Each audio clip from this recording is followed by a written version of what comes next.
नमस्कार, मैं हूं आपके साथ सोनम सिंह और आप देख रहे हैं फसल क्रांति। तो आइए नजर डालते हैं आज की 10 बड़ी खबरों पर। नवाब मलिक ने किया समीर वानखेड़े से सवाल, क्या ड्रग्स रैकेट से जुड़ी है आपकी साली। एनसीपी के वरिष्ठ नेता और मंत्री नवाब मलिक ने एक बार फिर ट्वीट करके समीर वानखेड़े पर हमला किया है। नवाब मलिक ने अपने ट्वीट में समीर वानखेड़े से पूछा है कि क्या आपकी पत्नी की बहन ड्रग्स केस से जुड़ी हुई है। आपको बता दें कि नवाब मलिक ने अपने ट्वीट में लिखा है कि समीर दाऊद वानखेड़े क्या आपकी साली हर्षदा दीनानाथ रेडकर ड्रग्स के धंधे में थी। आपको जवाब देना चाहिए क्योंकि उनका केस पुणे कोर्ट में लंबित है। उन्होंने ट्वीट में सबूत के तौर पर कुछ स्क्रीनशॉट भी शेयर किए हैं। समीर वानखेड़े ने जवाब में आरोपों को खारिज करते हुए सफाई दी है कि यह केस 2008 का है, जब मैं एनसीबी का हिस्सा भी नहीं था। उन्होंने बताया कि क्रांति रेडकर से शादी 2017 में की है। उनका कोई लेना देना नहीं है हर्षदा के मामले से। सुकमा में सीआरपीएफ के कैंप में साथी ने चलाई गोलीबारी। छत्तीसगढ़ के सुकमा जिले में सीआरपीएफ के जवान ने अपने ही साथियों पर गोलीबारी चलाकर 4 लोगों की जान ले ली। ये घटना रविवार को सीआरपीएफ के कैंप में हुई। खबरों के मुताबिक मुराईगुड़ा पुलिस थाना क्षेत्र में स्थित सेंट्रल रिजर्व पुलिस फोर्स पर हुई इस फायरिंग में 3 जवान घायल भी हुए हैं। आपको बता दें कि यह घटना 50 बटालियन कैंप की है। घटना में घायल जवानों को भद्राचलम अस्पताल में भर्ती कराया गया है। आपको बता दें जिस जवान ने गोलियां चलाई है वो रात में ड्यूटी में तैनात था। ये पूरी तरह साफ पता नहीं चल पाया है कि जवान ने अपने ही साथियों पर गोलियां क्यों चलाई। आरोपी रितेश रंजन को गिरफ्तार कर लिया गया है। सीआरपीएफ के अधिकारी मामले की जांच कर रहे हैं। जानकारी के मुताबिक जवान द्वारा गोली चलाए जाने से मरने वालों में 2 बिहार का, एक पश्चिम बंगाल का रहने वाला था। लाल कृष्ण आडवाणी का आज 54वां जन्मदिन। वरिष्ठ भाजपा नेता लाल कृष्ण आडवाणी आज 54वां जन्मदिन मना रहे हैं। इस मौके पर प्रधानमंत्री नरेंद्र मोदी ने भाजपा के वरिष्ठ नेता लाल कृष्ण आडवाणी के घर जाकर उन्हें जन्मदिन की बधाई दी। इस दौरान उनके साथ उपराष्ट्रपति एम वेंकैया नायडू, गृह मंत्री अमित शाह, रक्षा मंत्री राजनाथ सिंह, भाजपा के राष्ट्रीय अध्यक्ष जेपी नड्डा भी मौजूद रहे। आपको बता दें कि प्रधानमंत्री ने ट्वीट करके भी उन्हें बधाई दी। नोटबंदी के पूरे हुए 5 साल टीएमसी के सांसदों ने नोटबंदी पर केंद्र को घेरा। 8 नवंबर का दिन इतिहास में दर्ज है। इसी दिन 2016 में प्रधानमंत्री नरेंद्र मोदी ने रात में 500 और 1000 के नोट बंद करने का ऐलान किया था। देश में इस ऐलान के बाद चारों तरफ अफरा तफरी मच गई थी। लोगों को नोट बदलने के लिए बैंकों के लाइन में खड़ा होना पड़ा। आपको बता दें कि केंद्र सरकार ने नोटबंदी करने के पीछे का कारण ये दिया कि इससे देश में मौजूदा काले धन और नकली मुद्रा को खत्म करने के लिए कदम उठाए गए। नोटबंदी के ऐलान के बाद विपक्ष ने केंद्र पर जमकर धावा बोला। बंगाल की मुख्यमंत्री ममता बनर्जी ने अपने ट्वीट में लिखा था कि सरकार इस कठोर फैसले को वापस ले। प्रधानमंत्री ने विदेशों से काला धन लाने का जो वादा किया था उसे पूरा नहीं कर पाए हैं, इसलिए अपनी नाकामी को छिपाने के लिए एक ड्रामा है। यह वित्तीय अराजकता है और भारत के आम लोगों पर एक आपदा है। इसी ट्वीट को लेकर तृणमूल कांग्रेस के सांसद ने केंद्र सरकार को फिर से घेरा है। रॉय ने कहा कि नोटबंदी देश की अर्थव्यवस्था का काला दिन है।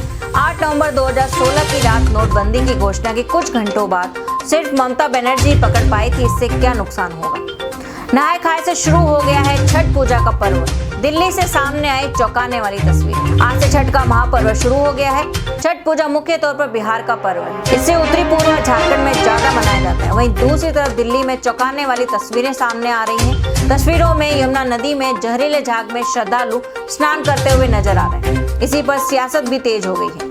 दिल्ली के मुख्यमंत्री पर भाजपा नेता मनोज तिवारी और अमित मालवीय ने निशाना साधते हुए कहा है कि इसी वजह से यमुना नदी में छठ पर्व मनाने से रोक लगाई गई।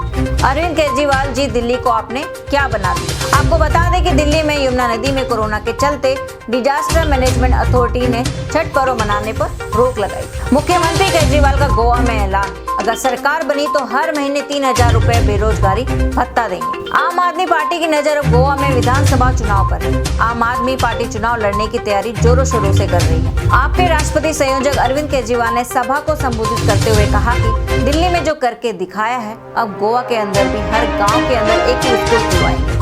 उन्होंने कहा कि दिल्ली में हमने मोहल्ला क्लिनिक खुलवाए हैं, गोवा के अंदर भी खुलवाएंगे। गोवा के अंदर हमारी सरकार बनेगी तो हम बिजली फ्री लोगों को रोजगार देंगे। उन्होंने आगे कहा कि हम रोजगार देंगे। रोजगार देने में समय लगेगा, जब तक रोजगार नहीं देते तब तक बेरोजगारी भत्ता देंगे। हर महीने 3000 रुपए देंगे। मिट्टी में सिंघाड़े उगाकर खूब कमाई कर रहे हैं किसान। ग्वालियर में किसानों ने नया नुस्खा आजमाया है। कम लागत में किसान खूब कमाई कर रहे हैं। तालाबों में उगने वाली सिंघाड़े की फसल को उन्नत कृषि तकनीक द्वारा मिट्टी के खेतों में उगाकर किसान मुनाफा कमा रहे हैं। इनके द्वारा खेतों में पानी भर के सिंघाड़े की खेती की जाती है। पानी होने की वजह से सिंघाड़े की फसल को आवारा मवेशियों द्वारा नुकसान पहुंचाने का खतरा भी बहुत कम होता है। ऐसे में सिंघाड़े की खेती से किसान कम लागत में अधिक मुनाफा कमा रहे। शहर से सटे अकबरपुर के किसान अपने खेतों में साल में 2 फसल गेहूं और धान ही करते थे। धान में लागत ज्यादा और मुनाफा कम होने से इन्होंने धान की जगह सिंघाड़े की खेती शुरू की, जिससे काफी अच्छा फायदा हुआ, जिसे देख आसपास के किसान भी सिंघाड़े की खेती करने लगे। 1 बीघा में तकरीबन 10 से 15 क्विंटल सिंघाड़ा हो जाता है, जिसमें लगभग 30,000 रुपए तक का मुनाफा होता है। आज यहाँ तकरीबन 100 बीघा में 50 किसानों द्वारा सिंघाड़े की खेती की जा रही है। सिंघाड़े की फसल लेने के बाद खेत में से पानी निकालकर सिंघाड़े की बेल सड़ने के लिए छोड़ दी जाती है, जो गेहूं की फसल लेने के लिए कंपोस्ट का काम करती है। जमीन सूखने पर रोटावेटर चलाकर गेहूं के लिए जमीन तैयार कर इसमें गेहूं की फसल ली जाती है। इस तरह यहाँ के किसान सिंघाड़े और गेहूं की फसल लेकर मुनाफा कमा रहे हैं। जम्मू कश्मीर में अब घर में ही उगाई जा रही है केसर।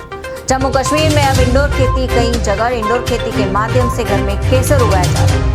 इस नई तकनीक से किसानों की कमाई से नए द्वार खुल गए हैं। इस तकनीक से पहली बार सामान्य उपज की तुलना में इस साल 50% ज्यादा पैदावार हुई है। सैकड़ों किसान इंडोर कल्टीवेशन की तकनीक अपनाकर सीमित भूमि से कई गुना पैदावार हासिल कर रहे हैं। इसके साथ ही केसर उत्पादक GI टैगिंग से भी जुड़े हैं, जिन्हें गुणवत्ता गारंटी के चलते अच्छे दाम मिल रहे हैं।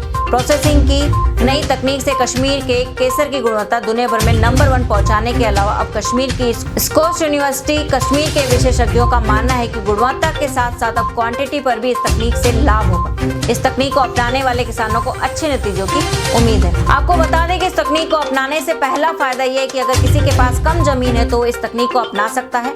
दूसरा फायदा कि अब जमीनें कम हो रही हैं, इसलिए वर्टिकल फार्मिंग से 5 गुना अधिक पैदावार इस तकनीक से ले सकते हैं, जिसमें मेहनत कम है। और तीसरा फायदा यह कि तकनीक से उगाई गई फसल की गुणवत्ता सामान्य खेती से काफी ज्यादा है। T20 वर्ल्ड कप के आखिरी लीग मैच में नामीबिया से भिड़ेगी टीम इंडिया। टीम इंडिया की T20 वर्ल्ड कप के आखिरी लीग मैच में टीम इंडिया का सामना नामीबिया से होने वाला है।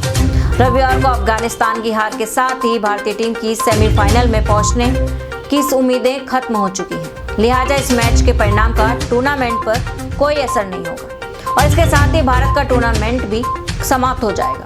आपको बता दें कि कप्तान विराट कोहली का बतौर कप्तान ये आखिरी मैच है। विराट कोहली ने पहले ही घोषणा कर दी थी कि ये टूर्नामेंट बतौर कप्तान उनका आखिरी T20 असाइनमेंट होगा। वहीं दूसरी तरफ कोच रवि शास्त्री हर फॉर्मेट में अपना पद छोड़ रहे हैं। छठ के लिए ऐसे तैयार हुई एक्ट्रेस मोनालिसा। जिस छठ महापर्व का लोग बेसब्री से इंतजार कर रहे थे वो पर्व आ गया है। सोमवार से नहाए खाए के साथ छठ पर्व शुरू हो गया है। छठ त्योहार को लेकर भोजपुरी इंडस्ट्री में धूम रहती है। Bhojpuri actress Monalisa social media पर बहुत एक्टिव रहती है। उन्होंने अपने सोशल मीडिया इंस्टाग्राम अकाउंट पर तस्वीरें शेयर की, जिसमें वो बहुत खूबसूरत नजर आ रही है। एक्ट्रेस मोनालिसा ने छठ पूजा के लिए खास लुक कैरी किया है। उन्होंने पीले रंग की साड़ी पहनी और मांग में सिंदूर के साथ गले में मंगलसूत्र भी नजर आ रहा है। उन्होंने कई सारी तस्वीरों के साथ भारतीय नारी का कैप्शन दिया है और छठ महापर्व का हैशटैग भी लगाया है। इंस्टाग्राम पर मोनालिसा की इन तस्वीरों पर तकरीबन 40,000 लाइक्स आ चुके हैं।